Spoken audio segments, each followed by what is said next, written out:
say gunfight, it might just remind you of your favorite Western movie. But not so long ago, it was very real and pretty darn common. How common? Well, President Andrew Jackson fought in 13 duels. And in one of those duels, he killed a man. Let me take you back in time, 200 years ago. The year was 1806. A guy named Charles Dickinson was known as probably the best gunslinger in all of Tennessee. He had already killed 26 people in duels. He had called Jackson a worthless scoundrel and a coward. A worthless scoundrel and a coward.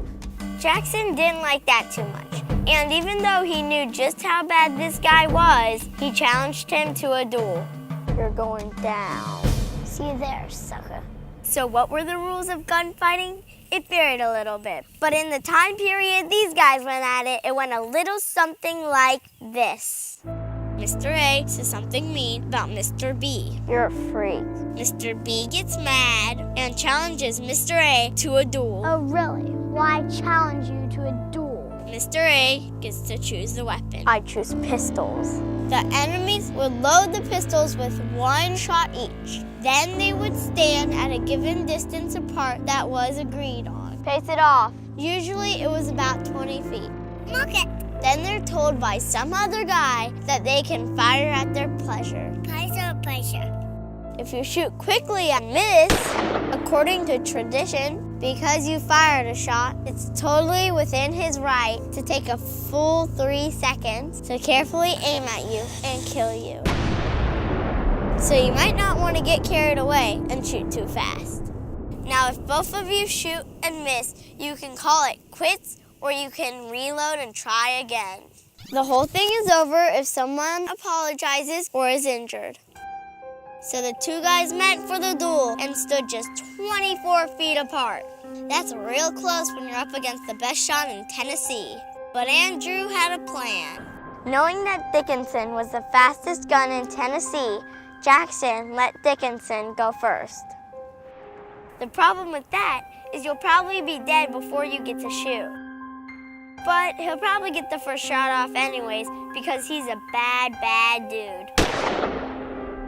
And if you live through his shot and you haven't wasted your shot in fear, you get to take your good old time and you're way more likely to hit. Now that takes guts. So Andrew just stood there. It is said that he turned his body a little and wore a loose overcoat to make it harder for Dickinson to find his mark. Dickinson drew his gun and shot first. Bang! The bullet hit Andrew Jackson in the chest, missing his heart by just 2 inches. Knowing that it was customary that first blood ends the duel, Jackson fought to not show any emotion. Most people who watched the duel did not know he got shot at all. Charles Dickinson gasped in fear. I could have missed him. And just according to plan, Jackson slowly drew his pistol and shot the legendary Dickinson dead.